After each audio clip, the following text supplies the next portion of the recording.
Señor, nuestras reservas de armas a base de petróleo se están acabando y las Fuerzas Unidas de Sal Si Puede se están acercando. No hay nada que podamos hacer para defendernos. No te preocupes, cadete. Todavía nos queda una opción. El XT-31.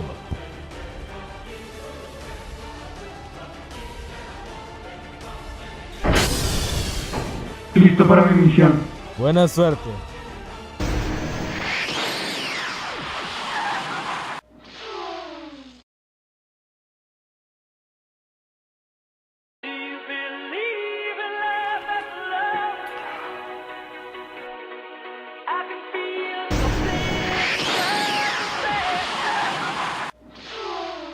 ¿Quién eres? ¿Qué haces en mi casa? Yo soy el XT-31. Soy un robot que viaja en el tiempo y vengo a pedirte tu ayuda. ¿Mi ayuda? Sí, verás. En el año 2032 se están a punto de acabar las reservas mundiales y como algunos países se rehusaban a dejar de usar el petróleo, estalló la guerra. Así que fue construido por un grupo de científicos y finalmente, después de 7 años de esfuerzo y dedicación, fue terminado. Sin embargo, en el año 2039, justo en víspera de Año Nuevo, se acercaban las fuerzas Sal Si Puede, así que el general Alberto Carlos Huevos me mandó en ese mismo momento de este año, sabiendo que el 1 de enero de 2040 es cuando se acaba el mundo. Entonces, ¿me ayudarás o no? Perdón, ya.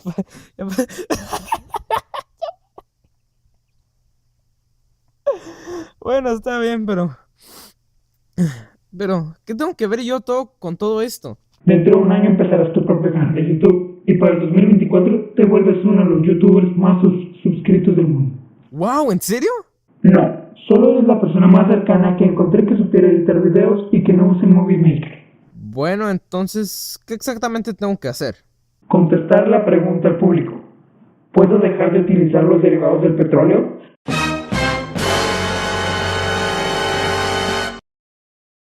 Ok. Bueno, hora de trabajar.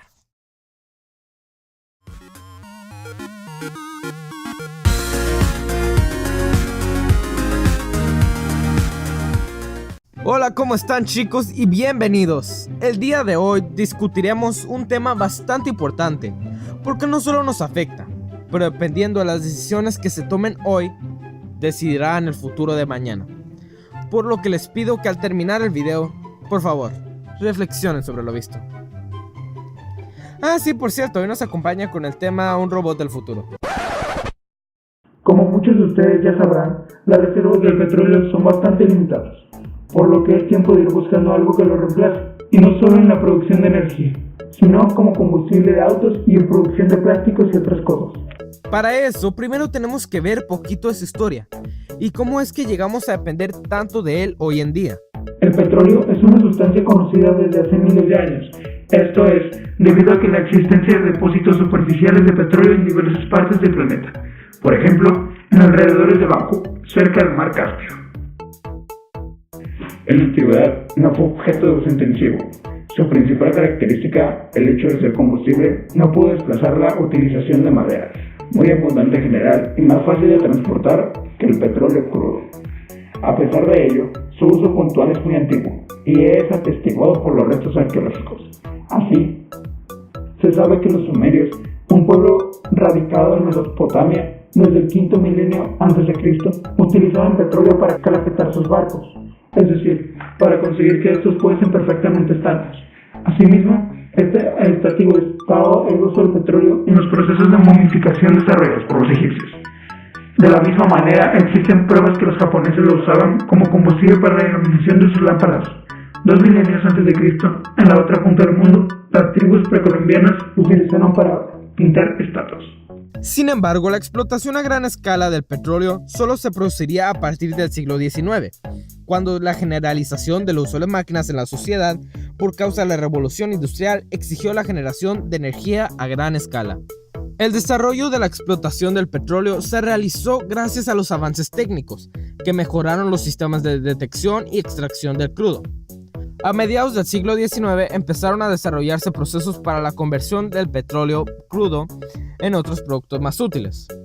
Así, Abraham Gesner desarrolló en 1852 un método para obtener un combustible barato para la alimentación de lámparas, el queroseno. En esta misma fecha se publicaron informes que indicaban que la destilación del petróleo crudo podía dar lugar a la obtención de un gran número de productos de interés industrial. Debido a estos nuevos descubrimientos, se desarrolló una gran actividad orientada a la detección de nuevos yacimientos de petróleo. La primera instalación extractora de petróleo que se construyó fue obra de Edwin Drake en 1859. Drake creó un pozo de petróleo en Oil Creek, Estados Unidos de América. Este hecho marca el comienzo de la industria petrolera moderna. Con la aparición de métodos viables de extracción de petróleo, se posibilitó la producción a gran escala del producto, y en consecuencia, el número de sus aplicaciones creció rápidamente. El hecho que provocaría el lanzamiento definitivo del petróleo y sus derivados fue la invención del motor de combustión interna. Este tipo de motor fue prontamente montado sobre vehículos automóviles. Para su impulsión se prefirió desde el principio combustibles líquidos frente al carbón que usaban las locomotoras del ferrocarril. Los combustibles usados eran derivados del petróleo. Esto provocó un gran aumento en su demanda y el consecuente desarrollo de la industria petroquímica, encargada de transformar el petróleo crudo en fracciones útiles para el consumidor, como lo es la gasolina. Esta tendencia fue reforzada tras la finalización de la Primera Guerra Mundial. La invención de la línea de montaje permitió el abaratamiento de los vehículos automóviles, que se convirtieron en un buen asequible para un público amplio. Esto provocó el crecimiento explosivo de los parques de automóviles, que precisaban gasolina para funcionar. Por otro lado, el incipiente desarrollo de los plásticos, productos derivados de petróleo, empezó a consumir fracciones cada vez mayores de la producción petrolera. Al finalizar la Segunda Guerra Mundial, el petróleo era la principal fuente energética, habiendo desplazado definitivamente al carbón. Con esta supremacía creció lógicamente la demanda.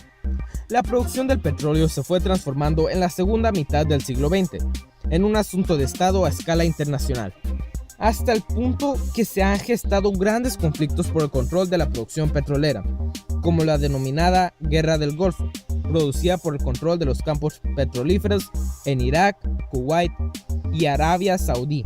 Sin embargo, una de las consecuencias del empleo masivo del petróleo son las periódicas crisis energéticas, que se producen cuando los países productores incrementan los precios de venta. Este aumento es capaz de provocar crisis económicas a escala mundial, como la que se produjo en 1973. En esta época, el petróleo tiene una gran cantidad de usos, aparte de que todos los conocemos como combustible para el transporte y la calefacción. Aparte de estas utilidades, hay una extensa lista de productos que utilizamos a diario y que quizás no conozcas que derivan del petróleo, aunque la mayor parte del petróleo refinado se destina a cubrir nuestras necesidades de transporte y calefacción de nuestros hogares. El petróleo también es empleado para la fabricación de fertilizantes, pesticidas utilizados para nuestros cultivos, incluso la ropa que vestimos necesita un poco de petróleo.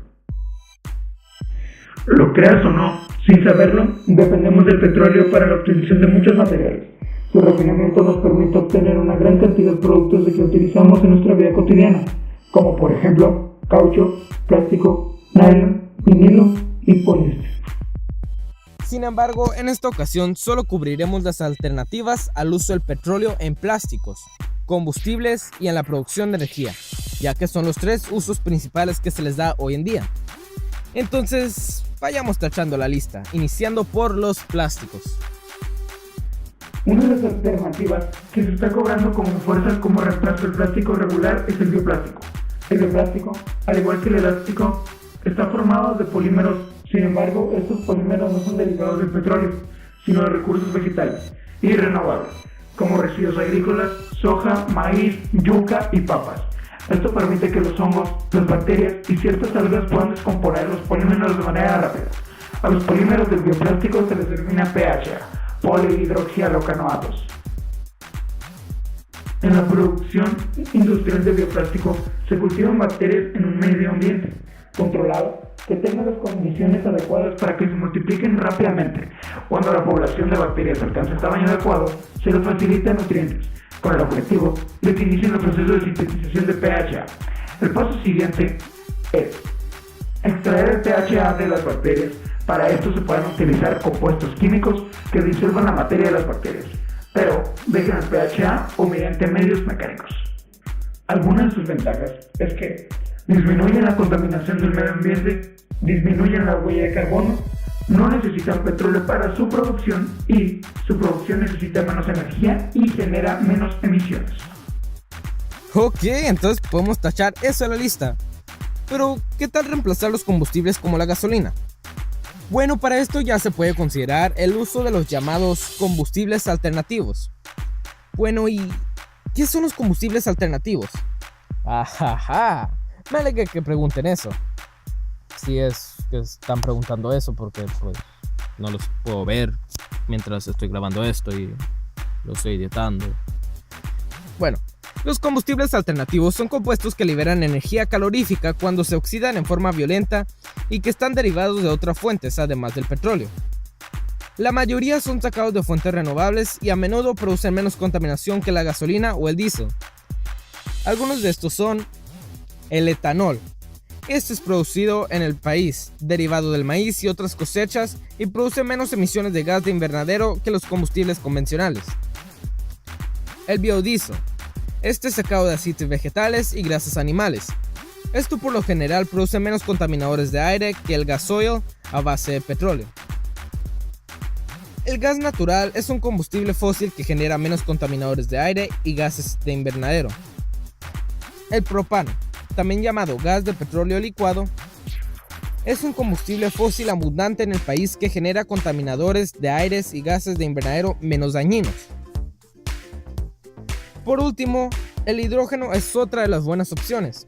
Puede ser producido en el país a partir de combustibles fósiles como carbón, energía nuclear o recursos renovables como la energía hidroeléctrica. Los vehículos de célula de combustible que utilizan hidrógeno puro no emiten contaminantes de aire. Por lo tanto, es una de las más limpias, sin embargo, un poco más difíciles de conseguir. Muy bien, humano. Sin embargo, sigue faltando las fuentes de energías alternas. Bueno, para eso quisiera mostrar unos fragmentos de una entrevista que hice hace un par de años a una especialista en energías alternas, la doctora María Eliazar Raigosa Limón, y que ella nos explique un poco sobre este tema. Más comunes que tenemos es la energía solar fotovoltaica, solar térmica, eólica, biomasa, biocombustibles, pues esas son las mareomotriz, fundomotriz, hidroeléctrica, geotérmica. Esas son las más comunes. Aquí podemos ver en la Rumorosa, que es un parque de 10 megawatts, y ahorita ya existe otro por parte también uno era por parte del Estado y otro por parte de ya fondos privados. Ambos son privados.